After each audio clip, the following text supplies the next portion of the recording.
जय हिंद दोस्तों, आपका आपके YouTube channel A to Z education में स्वागत है। दोस्तों, आज के वीडियो में हम लोग देखेंगे 12वीं क्लास की हिंदी का दूसरा चैप्टर। कौन सा चैप्टर देखेंगे? दूसरा चैप्टर हम लोग देखेंगे उसने कहा था। चैप्टर का नाम क्या है? उसने कहा था। इस वीडियो में हम लोग इस चैप्टर से जितने भी ऑब्जेक्टिव प्रश्न बनेंगे उस सारे ऑब्जेक्टिव प्रश्न को देखेंगे और उसे याद करने का प्रयास करेंगे ताकि आपके एग्ज़ाम के लिए काफ़ी महत्वपूर्ण साबित हो। तो चलिए शुरू करते हैं। पहला प्रश्न दोस्तों इसमें से क्या बनेगा कि उसने कहा था, ये किसकी लेखन है? तो ये हो जाएगा चंद्रधर शर्मा गुलेरी। चंद्रधर शर्मा गुलेरी का जो जन्म है 1883 ईस्वी में हुआ था और इनकी मृत्यु 1922 में हुई थी। कब हुई थी? 1922 में। तो चलिए प्रश्न को शुरू करते हैं। पहला प्रश्न है, उसने कहा था कहानी का नायक कौन है? क्या प्रश्न है? उसने कहा था कहानी का नायक है। प्रश्न को घुमा भी सकता है, पूछ सकता है उसने कहा था कहानी का नायक कौन है।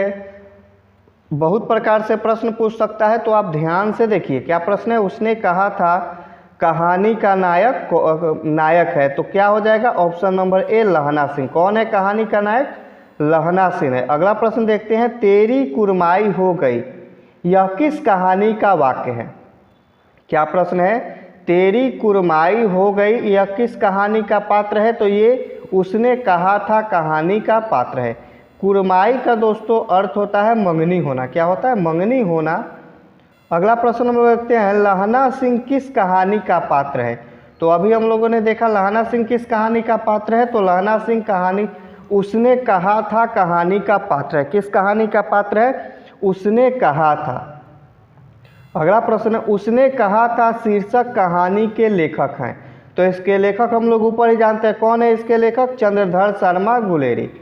उसने कहा था शीर्षक कहानी के लेखक कौन है? चंद्रधर शर्मा गुलेरी। अगला प्रश्न हम लोग देखते हैं, उसने कहा था सरस्वती पत्रिका में कब प्रकाशित हुई? तो ये जो है ये 1915 में प्रकाशित हुई थी। कब हुई थी प्रकाशित? 1915 में। उसने कहा था सरस्वती पत्रिका में कब प्रकाशित हुई थी? तो 1915 में प्रकाशित हुई थी। अगला प्रश्न है, चंद्रधर शर्मा गुलेरी रचित पाठ शीर्षक है। तो क्या है? उसने कहा था। क्या है दोस्तों?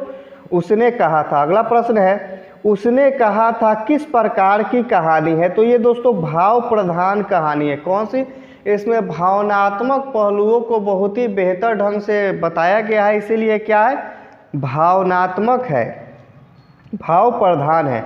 अगला प्रश्न देखते हैं, लहना सिंह किस देश की ओर से युद्ध कर रहा था? तो ये उस समय हम लोग के देश पर किसका राज था? इंग्लैंड का था। किसका था? इंग्लैंड का। तो ये इंग्लैंड की तरफ से युद्ध लड़ रहा था। अगला प्रश्न हम लोग देखते हैं, कौन सी कहानी चंद्रधर शर्मा गुलेरी की नहीं है?